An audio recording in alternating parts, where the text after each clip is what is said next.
मधेसवाणी कार्यक्रममा आज हामीसँग हुनुहुन्छ मध्य प्रदेशको दलित विकास समितिका उपाध्यक्ष राम प्रवेश बैठा। सर्वप्रथम उहाँले कार्यक्रममा स्वागत गरौँ। स्वागत छ यहाँले कार्यक्रममा।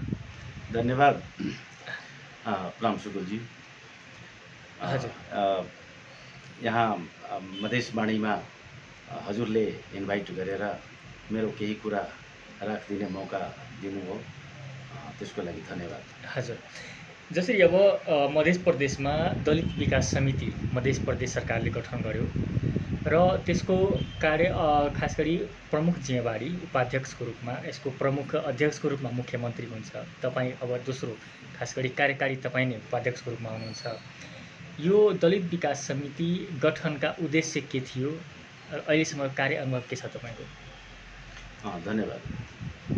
मध्य प्रदेश सरकारले ल्याएको दलित सशक्तिकरण ऐन यो धेरै नै प्रशंसनीय र बहुआयामिक ऐनको रूपमा आएको थियो। सङ्घीय लोकतान्त्रिक गणतन्त्र पश्चात गठन भएको प्रदेश सरकार सातै प्रदेश सरकार मध्ये मध्य प्रदेश सरकारले मधेस भूभागमा रहेका 18% दलितहरूको लागि दलित सशक्तिकरण ऐन ल्याएर धेरै नै प्रशंसनीय काम गरेको छ। त्यो अहिले निर्माणको प्रक्रियामा छ। हुन त दलित विकास समिति गठन भएको 2.5 वर्ष भइसक्यो। दलित विकास समिति अहिले पूर्ण क्षमतामा काम गरिरहेको अवस्था छैन। यसका कारणहरू छन्।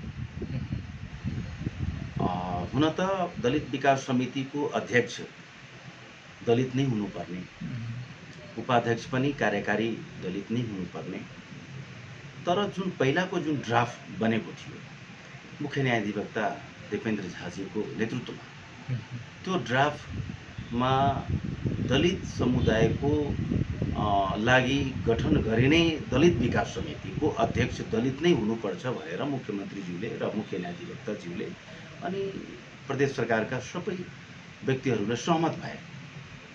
तर केही व्यक्तिको आफ्नो स्वार्थ सिद्ध गर्नको लागि दलित विकास समितिको अध्यक्ष गैर दलितलाई बनाउने गरी ऐन आयो। त्यो ऐन उपर चाहिँ हाम्रो आपत्ति छ। सम्पूर्ण दलित समुदायका अगुवा नेताहरू साथीको पनि आपत्ति छ। भनेपछि मुख्यमन्त्री हुनु हुँदैन तपाईहरुको? होइन, सामाजिक विकास मन्त्री। दलित विकास समितिको अध्यक्ष बनेको सामाजिक विकास मन्त्री। हजुर। अब त्यहाँ के भयो भने अब अध्यक्षको आदेश अथवा अध्यक्षको त्यहाँ बढी प्रभाव देखियो अनि उपाध्यक्षलाई एउटा कार्यकारी नबनाई अध्यक्ष नै त्यहाँ कार्यकारी भयो अनि आफ्नो स्वतन्त्र रूपले दलित विकास समितिको उपाध्यक्ष काम गर्न मौका पाएन। हजुर, जसरी अब तपाईँले दलित विकास समितिको अध्यक्ष दलित समुदायकै नहुँदा अप्ठ्यारो भयो भन्नुभयो। के अप्ठ्यारोहरू भयो त? अप्ठ्यारो यो मायनेमा म तपाईँलाई बताउँ, म नामै लिएर भन्छु, मलाई केही छैन। दलित विकास समितिको उपाध्यक्षको रूपमा जब मध्य प्रदेश सरकारले मुख्यमन्त्री लालबाबु राउतजीको सरकारले मलाई नियुक्त गर्नुभयो, त्यसपछि तत्कालीन सामाजिक विकास मन्त्री नवल किशोर शाहजी र उहाँका टिम मलाई स्वतन्त्र रूपमा काम गर्न दिएन। अर्को त्यसपछि त्यहाँ मनोमानी गर्ने, मन्त्रीज्यूले मनोमानी गर्ने, उपाध्यक्षलाई सोध्दै नसोधेर कुनै पनि कार्यक्रम चलाउन नदिने, उपाध्यक्षले एउटा हात्तीको दाँत जस्तै खाने दाँत एउटा अनि देखाउने दाँत एउटा भने जस्तै एउटा दलित विकास समितिलाई अनि उपाध्यक्षलाई पङ्गु बनाएर राख्यो। जसोतसो मैले त यो त्यहाँ जाँदा चाहिँ मलाई अनुभव भयो कि यहाँ आएपछि त म आफ्नो स्वतन्त्र अधिकारको प्रयोग गर्न सकेका छैन भनेपछि म रिजिनेसनसम्मको मैले सोच बनाएँ। तर दलित अगुवा साथीहरूको भनाइअनुसार अब नयाँ संस्था छन्, त्यो पनि मुख्यमन्त्री लालबाबु राउतज्यूले ल्याएको एउटा बहुआयामिक जुन ऐन छ त्यो ऐनको इम्प्लिमेन्टेसन त्यसको कार्यान्वयनको लागि दलित विकास समिति गठन भएको छ। त्यो समितिलाई त्यो कार्यालयलाई संस्थागत गर्नको लागि पनि तपाईँले यहाँ बसिदिनुपर्छ। यसो हरेस खाएर रिजिनेसन गरेर मैदान छोडेर भाग्नु हुँदैन भनेर तमाम हाम्रो पोलिटिकल साथीहरू अनि तमाम चाहिँ दलित अगुवा नेताजीहरूको राय सल्लाह मानेर म अहिले त्यहाँ चाहिँ सङ्घर्ष गरिरहेको अवस्था छ। अर्को कुरा, हामीहरूले दलित विकास समितिको अध्यक्ष दलित नै हुनुपर्छ भनेर हामीले प्रतिवेदन तयार गरेर अहिले शिक्षा तथा समाज कल्याण मन्त्री महेश प्रसाद यादवज्यूलाई दिएको छु अनि त्यसपछि मुख्यमन्त्रीज्यूलाई भनेको छु कि यो संस्थालाई सबल, सक्षम र अधिकार सम्पन्न बनाउनको लागि त्यहाँ दलित नै अध्यक्ष हुनु पर्यो र उपाध्यक्ष कार्यकारी हुनु पर्यो, जसको हस्ताक्षर सदर बदर यो सबै हुनु पर्यो। अर्को कुरा, हजुरलाई म यो पनि जानकारी गराउन चाहन्छु मधेसवाणीको मार्फतले, त्यहाँ चाहिँ सदस्य सचिव जुन छ 2 वर्षदेखि हाम्रो बजेट चाहिँ निरन्तर फ्रिज भइरहेको अवस्था छ। मैले भनेको कुरा, मैले लागू गर्ने जुन कार्यक्रम हुन्छ त्यो मेरो कुरा नमानी त्यो आफ्नो मनमानी ढङ्गले त्यहाँका सदस्य सचिव, म नामै भन्छु दिलीप ठाकुरज्यूले आफ्नो मनोमानी ढङ्गले त्यहाँ दलित विकास समितिलाई पङ्गु बनाएर त्यो गरिरहेछन्। यसपालि पनि 3 करोड बजेट चाहिँ दलित विकास समितिका सदस्य सचिव दिलीप ठाकुरको अकर्मण्यताले फ्रिज भएछ, रकमान्तर भएछ। अस्ति हामीले प्रश्न गर्दा हामी दलित समुदायका साथीहरू अनि दलित विकास समितिका सदस्यज्यूहरूलाई लिएर अर्थमन्त्रीज्यू कहाँ जाँदा अर्थमन्त्रीज्यू सञ्जय यादवज्यूले के भन्नुभयो भने तपाईले यो मध्य प्रदेश सरकारबाट पाएको जुन 4 करोड रकम थियो त्यसलाई तपाईँ खर्च किन गर्नु भएन, समयमा खर्च नभएको कारणले हामीले यो रकमान्तर गर्यौं भनेपछि उहाँको तर्क आयो। अनि मैले के भने जब सदस्य सचिवलाई मैले भादौ असनतिर मैले भन्या थिएँ कि यो कार्यक्रम तपाईँ अगाडि बढाउनुहोस्, आखिर मेरो हस्ताक्षर त चल्दैन, प्रशासनिक काम त सदस्य सचिवले गर्ने हो भनेपछि मेरो कुरा नमानेर चाहिँ लास्टमा जब बजेट सञ्चालन अवधि समाप्त हुने अवस्था आयो त्यसपछि चाहिँ अर्थ मन्त्रालयले 3 करोड बजेट दलित विकास समितिको बजेट चाहिँ रकमान्तर अनि कट्टा गरेर त्यहाँ बाहिर पठाइदियो। हजुर, भनेपछि सदस्य सचिवका कारण पनि तपाईहरू स्वतन्त्र रूपमा काम गर्न सक्नु भएको छ। खास गरी त्यो सदस्य सचिव अब सङ्घ सरकारको प्रतिनिधि हो कि प्रदेश सरकारको? हुन त सङ्घ सरकारबाट नै, जो पनि सङ्घ सरकारबाट यहाँ सचिव र उपसचिव जान्छ त्यो आफ्नो मनोमानी गर्छ, मन्त्रीलाई टेर्दैन। मध्य प्रदेश सरकारलाई फेलुवर बनाउने एउटा कारक तत्त्व भनेको यहाँबाट सङ्घीय सरकारका कर्मचारी तन्त्र त्यहाँ मध्य प्रदेश सरकारको टाउको दुखाइयो। जबसम्म मध्य प्रदेश सरकारले निजामती ऐन पारित गराउँदैन, प्रहरी ऐन पारित गराउँदैन, तबसम्म मध्य प्रदेश सरकार पनि अधिकारविहीनको अवस्थामा छ। यो दुखेसो चाहिँ मेरो मात्रै होइन, जति पनि मध्य प्रदेश सरकारका मातहतमा रहेका आयोग, संस्थान, प्रतिष्ठान, सरकारकै गुनासो छ, मध्य प्रदेश मुख्यमन्त्रीकै गुनासो हुन्छ। हजुर हजुर हजुर। अब जसरी 2.5 साल 2.5 वर्ष भइसक्यो तपाईँ त्यसमा उपाध्यक्ष रूपमा नियुक्त भएको। खास गरी दलित विकास समिति भनेर छ, दलित कति विकास भयो त? हेर्नुहोस्, हामीले पाएको साधन स्रोत प्रथम वर्ष हजुरलाई म डिटेल बताउँछु। प्रथम वर्ष त नयाँ कार्यालय, त्यो कार्यालय व्यवस्थापनका लागि पनि सङ्घर्ष गर्नु पर्यो। संरचना निर्माण 50 लाख बजेट मध्य प्रदेश सरकारले छुट्याएको थियो। त्यसमा हामीहरूले 30 लाख जति खर्च गरेर एउटा कार्यालय व्यवस्थापन गऱ्यौँ, कर्मचारी व्यवस्थापन गऱ्यौँ। अब छोटो अवधि भएको कारणले हामीले चाहिँ 1 वर्ष त त्यतिकै गयो। अर्को वर्ष चाहिँ हामीले 2 करोड बजेट पायौँ। अब हेर्नुहोस्, जनसङ्ख्या छ 18% र दलित विकास समितिले पाउने 2 करोड। अर्को वर्षमा 2 करोडमा 1 करोड बजेट चाहिँ त्यो फेरि एउटा गाडी खरिददेखि लिएर कार्यालयका कर्मचारीहरूको तलब यता सबै मिलायो। त्यो 1 करोड बजेट फ्रिज गर्ने कारण पनि त्यही सदस्य सचिव नै भयो। र फेरि अर्को वर्ष पाएको 4 करोड बजेटमध्ये 3 करोड बजेट त अर्थ मन्त्रालयले काटिदियो, रकमान्तर गरिदियो। यो सदस्य सचिवको अकर्मण्यताको कारणले 1 करोड बजेटमध्ये यसपालि हामीले दलितहरूको लागि 8 जिल्लामा लोकसेवा कक्षा सञ्चालन गर्यौँ। भनेपछि प्रत्येक जिल्लाको सदरमुकाममा 25-25 विद्यार्थीको दरले सुबा खरदार स्तरको लोकसेवा आयोग कक्षा सञ्चालन हामीले गर्यौँ। अनि उसले दलितहरूले त्यो कक्षा सञ्चालनबाट लाभ पाइरहेको छ। पाइरहेको छ। अर्को कुरा 300 दलित विद्यार्थीलाई, दलित छात्र होइन छात्रालाई 300 दलित छात्रा 8 जिल्लाको हामीले सूचना प्रकाशन गर्यौँ। 2 करोड जति हामीले 25-25 हजारको दरले सबै छात्रालाई उसको एकाउन्टमा हामीले छात्रवृत्ति पठायौँ। 300 दलित छात्रा, 50वटा मुस्लिम छात्रा र 50वटा गैर मुस्लिम र गैर दलित छात्राहरूलाई, जुन छात्रा सरकारी क्याम्पसमा पढ्दै थियो, स्टाफ नर्स, त्यसपछि अनमी, त्यसपछि अहेब पढिरहेका, जुन ग्रेजुएसन गरिरहेका विद्यार्थीहरूलाई हामीले 300-350 जति दलित र मुस्लिम छात्राहरूलाई हामीले 25-25 हजारको दरले उसको एकाउन्टमै हामीले छात्रवृत्तिको रूपमा हामीले पठाएका छौँ। एउटा त्यो काम। फेरि उद्यमशीलताको कार्यक्रम पनि चलायौँ। अब दलितको समस्या त मधेसमा धेरै छन्। 18% दलितहरूको आर्थिक, सामाजिक, राजनैतिक रूपले धेरै पछाडि परेको छ। गरिबी त्यतिकै छ, भूमिहीनताको अवस्था त्यतिकै छ।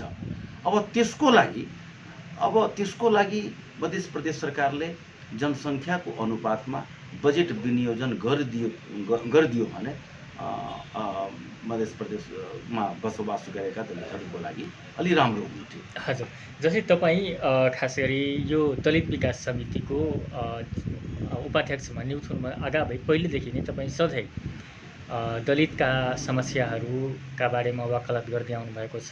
दलितका विभिन्न समस्याहरू उठान गर्दै आउनुभएको थियो। खास गरी अन्य जुन समस्याहरू छन्, सामाजिक समस्याहरू छन्, छुवाछुतका जुन कुराहरू हुन्छन् मधेसमा बढी, यी समस्याहरूमा के गर्नुभयो तपाईँले? अब यसो छ सर, एक त मधेस आन्दोलन, मधेस विद्रोह खस आर्यको विरुद्धमा भयो। बल्ल तल संघीयता पायो, संघीयता अभ्यासमा छन्, एक्सपेरिमेन्टमा छन्। अब एक मधेस, सिङ्गो मधेस चाहिँ खस आर्यको लडाइँमा थोरै भए पनि उपलब्धिहरू हासिल भएको छ। सङ्घीय लोकतान्त्रिक गणतन्त्र स्थापना भएको छ, संघीयता स्थापना भएको छ। अर्को मधेसको जुन जातीय कल्चर छ, कास्टिजम छ, त्यहाँ त्यो पनि एउटा लडाइँको विषय हो, सङ्घर्षको विषय हो। त्यहाँ बहुसङ्ख्यक समुदाय दलितहरूमाथि निरन्तर अनवरत रूपले अन्याय, अत्याचार, शोषण, उत्पीडन गरिरहेको अवस्था छ। जहाँसम्म दलित छुवाछुतको सवाल छ, धेरै हदसम्म त नभनौँ, केही हदसम्म चाहिँ जनचेतनाले यो 21st सेन्चुरीको प्रभाव भनौँ न, या ग्लोबलाइजेसनको प्रभाव भनौँ, लिबरलाइजेसनको प्रभाव भनौँ, पढे लेखेको तबकामा चाहिँ होइन, अब चाहिँ दलित छुवाछुत गर्नु हुँदैन भनेर गैर दलितहरूमा पनि यो कुरा चाहिँ आइरहेको छ। अब निर्मूल हुँदैछ, बिस्तारै हुँदैछ। यो पुरै निर्मूल भएको छैन, तर हामी प्रयासमा छौँ, सङ्घर्षमा छौँ।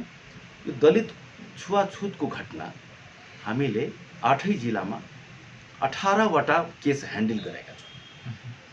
हुन्छ के, अब दलितमाथि जुन अत्याचार हुन्छ, अन्याय हुन्छ, शोषण, उत्पीडन वा बलात्कार हुन्छ, त्यो घटनाको लागि कुनै दलित, एक त दलितहरू जिल्ला प्रहरी कार्यालयमा जानै मान्दैन, डराएर त्यहाँ त्यो उसको आर्थिक अवस्थाले, सामाजिक अवस्थाले उसलाई चाहिँ हिम्मत नै हुँदैन।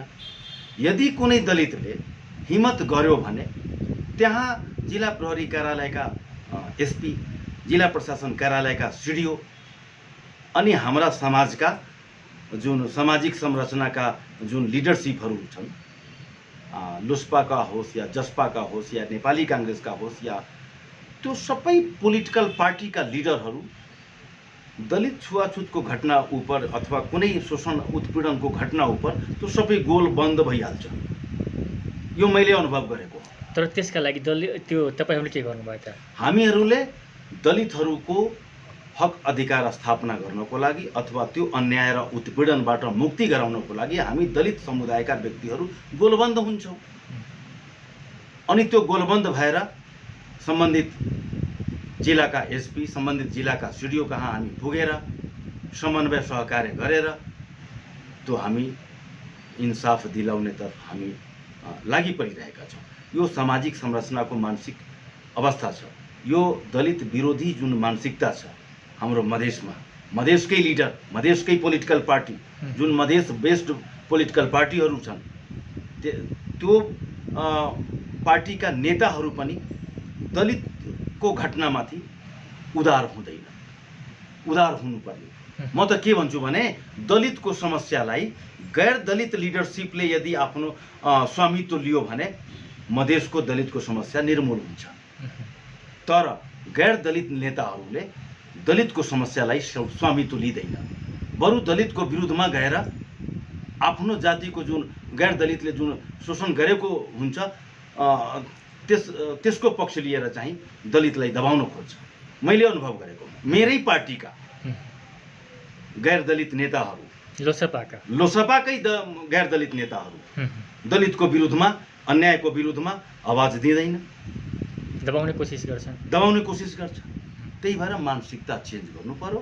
म दलित साथीहरूलाई के भन्छु भने जबसम्म दलितको समस्या गैर दलितले स्वामित्व र विश्वास लिँदैन, ग्रहण गर्दैन कि यो मेरो मधेसको जनता हो, मेरो मधेसको दलित पिपुल हो, उहाँको भोटले म एमपी बनेको छु, उहाँको भोटले म मन्त्री बनेको छु, त्यसको समस्यालाई गम्भीरता लिनुपर्छ भनेर यो मानसिकता चाहिँ बनाउनु पर्यो। हजुर, अब जसरी तपाईँको कार्यकालको लगभग 1.5 वर्ष बाँकी छ, हजुर, तपाईँ आफ्नो कार्यकालमा त्यस्तो के काम गर्न चाहनुहुन्छ जुन एउटा गर्नै पर्ने छ र एउटा उदाहरणीय पनि हुनेछ? हजुर, यो धेरै नै महत्त्वपूर्ण प्रश्न सोध्नु भएछ हजुरले। दलितहरूको लागि सङ्घीय सरकार, प्रदेश सरकार र स्थानीय सरकार जुन अहिले समस्याहरू देखा परेका छन् त्यसका लागि खास गरी मध्य प्रदेश सरकारले दलित विकास समितिलाई यथोचित पर्याप्त र उसको जनसङ्ख्याको हिसाबले पहिला त बजेट दिनु पर्यो।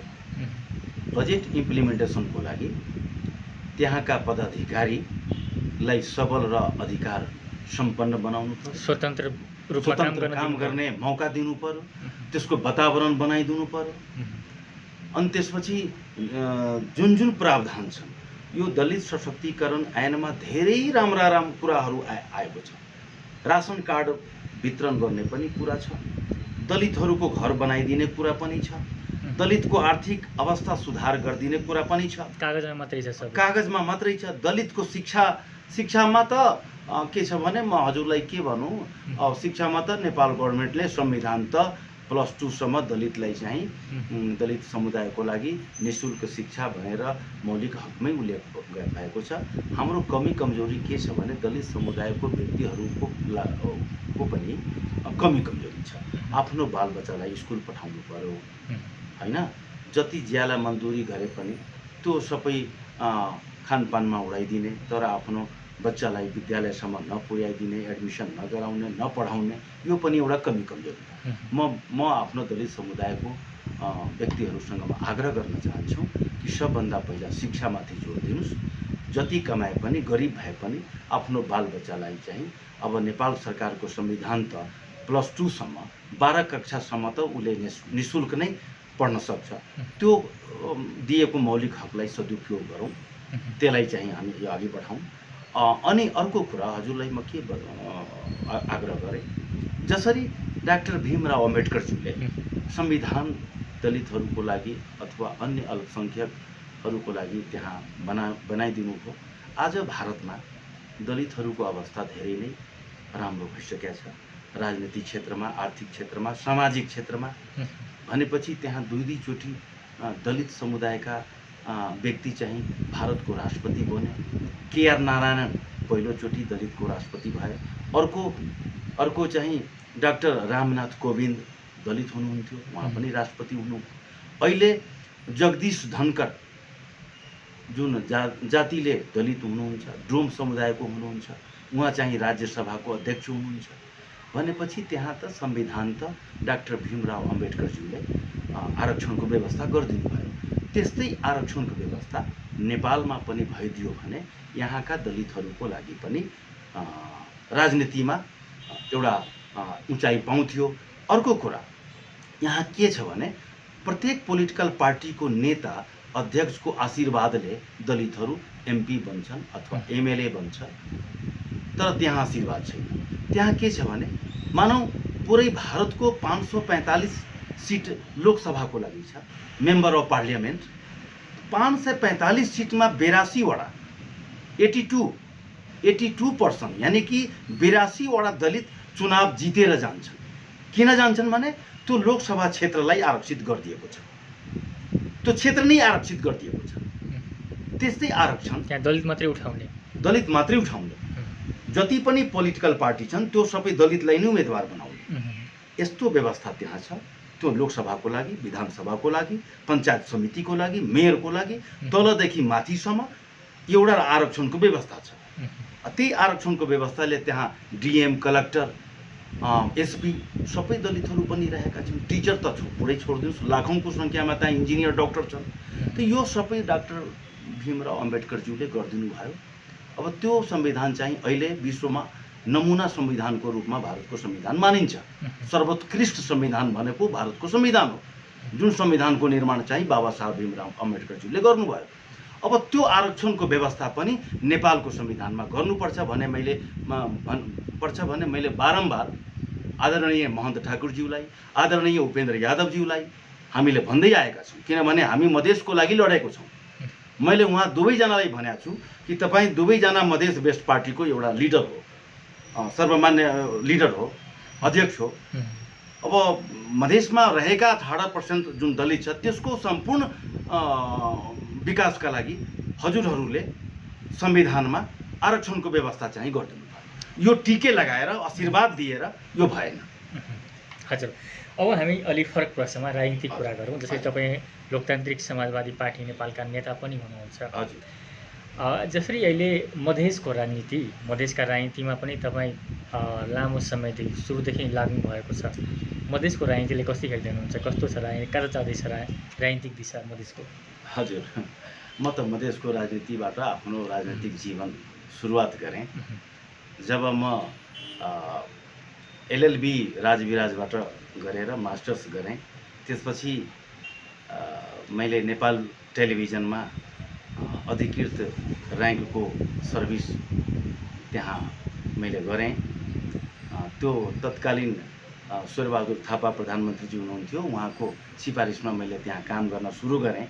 अनि त्यहाँ मैले पाएँ कि मलाई धेरै नै त्यहाँ आलोचनात्मक टिप्पणी, गालीहरू भयो।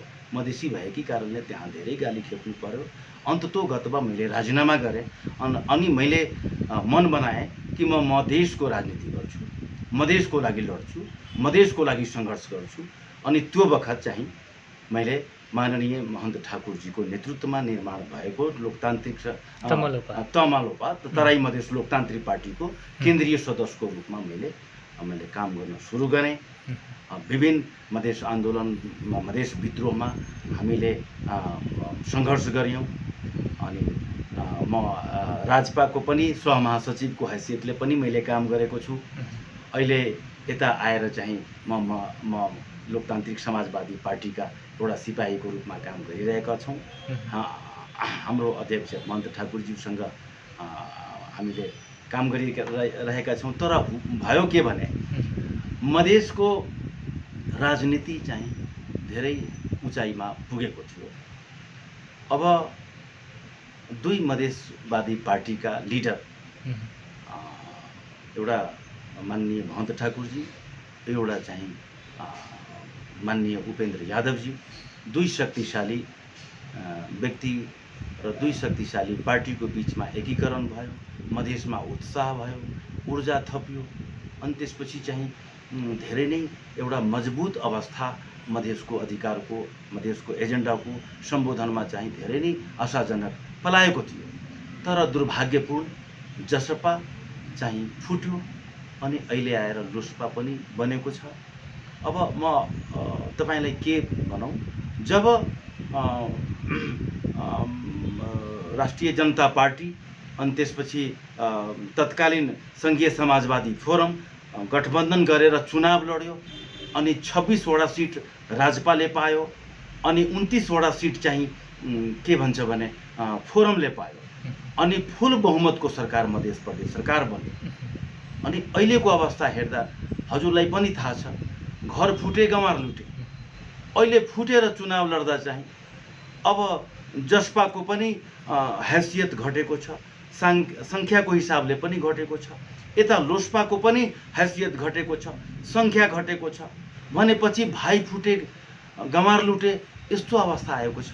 म आग्रह गर्न चाहन्छु मधेसवादी दलका नेताहरूलाई, अझ पनि केही बिग्रेको छैन। अहिले हेर्नुस् न, अब जति पनि यता नेपाली काङ्ग्रेस एमाले अथवा माओवादी यो पार्टीका लिडरहरूले अब 100 को बोर्डरमा अब 22 वटा बोर्डर छन्, 1800 किलोमिटर भारतबाट सटेको बोर्डरमा हाम्रो मधेसी जनता जुनको दिनचर्या जसको दिनचर्या चाहिँ दिन रातको दिनचर्या भारतको बोर्डरमा हुन्थ्यो अनि आफ्नो घराइसी दैनिकी कार्यक्रमको लागि एउटा नुन प्याज आलु चामल किनेर ल्याउँथ्यो, अब त्यसमाथि पनि बन्देज लगाएको छ।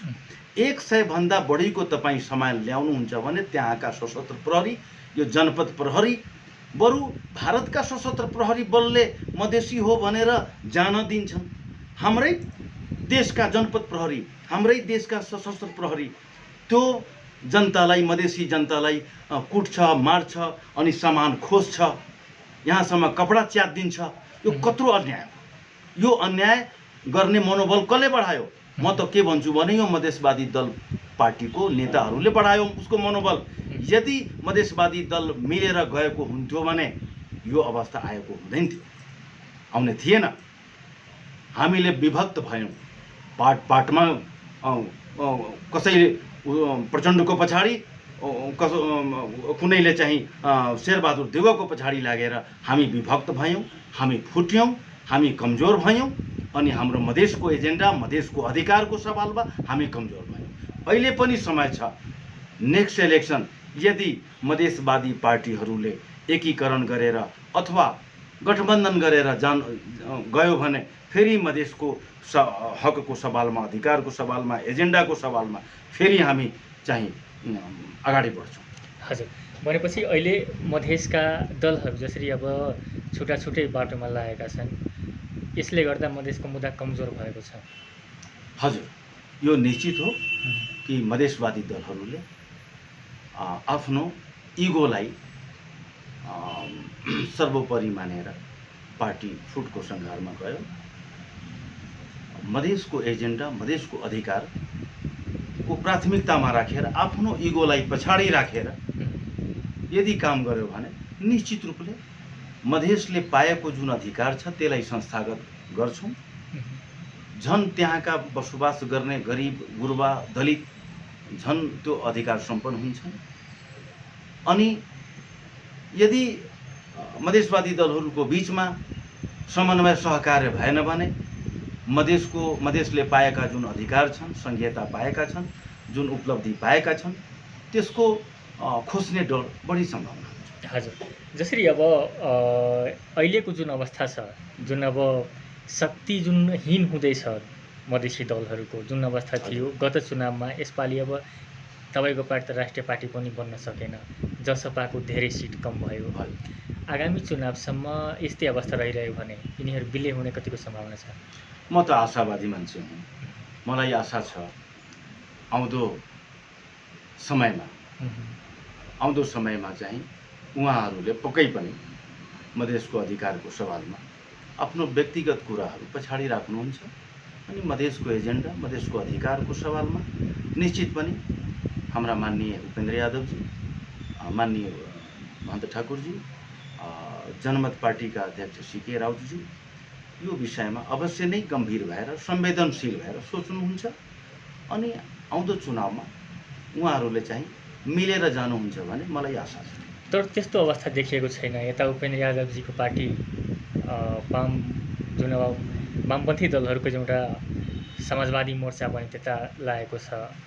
अब लोकसभा त कुनै ठेगान छैन, कति बेला एमालेसँग जान्छ, कुनै बेला काङ्ग्रेससँग जान्छ। अब एउटा सिके रावजीको पार्टी, उहाँको त कोहीसँग सहकार्य नै गर्ने उनको नीति छैन, एक हुने सम्भावना छैन भनेपछि आगामी चुनावसम्म यदि एक भएन भने मधेसको खास गरी मधेसी दलहरू एउटा इतिहासमा सीमित हुने अवस्था आउँदैछ। हजुर, हजुरले भनेको कुरा ठिकै हो। मैले भने नि म आशावादी मान्छे हुँ। आशामा तमाम कुराहरू त डिपेन्ड पर्छ। मैले अघि पनि भने उहाँहरूले यदि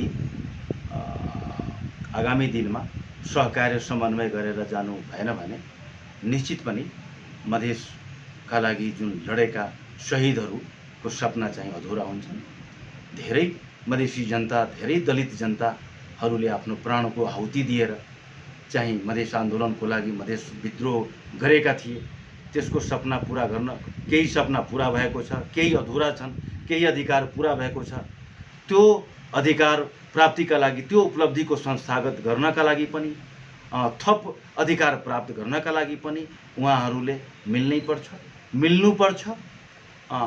म यो आशा राख्छु यदि मिल्नु भएन भने निश्चित पनि म हजुरसँग, हजुरकै मिडियाको माध्यमबाट मलाई के लाग्छ भने सबै उपलब्धिहरू खेर जान्छन् र फेरि हामी जहाँबाट सुरुवात गरेका थियौँ त्यहीँ हामी गइहाल्छौँ। त्यो डर बनिरहेको छ। तर हामीहरू सबै नेताहरूसँग आग्रह गरिरहेका छौँ कि आगामी दिनमा हामी मिलेर जाउँ, जुटेर जाउँ, सहकार्य गरेर जाउँ, समन्वय गरेर जाउँ भनेपछि हामीहरूले त्यो विषयमा हामीले निरन्तर संवाद गरिरहेका छौँ। हजुर, हस् त, हाम्रो कार्यक्रममा समय दिनुभएकोमा धेरै धन्यवाद। धेरै धन्यवाद रामसुकुरज्यू। हजुरलाई पनि, हजुरले आफ्नो मिडिया मार्फत आफ्नो दुई शब्द दलित समुदायको लागि, मधेस समुदायको लागि जुन मौका दिनुभयो त्यसको लागि म धेरै हृदयले धन्यवाद दिन्छु। हजुर, मधेसवाणी कार्यक्रममा आज हामीसँग हुनुहुन्थ्यो मध्य प्रदेशको दलित विकास समितिका उपाध्यक्ष राम प्रवेश बैठा।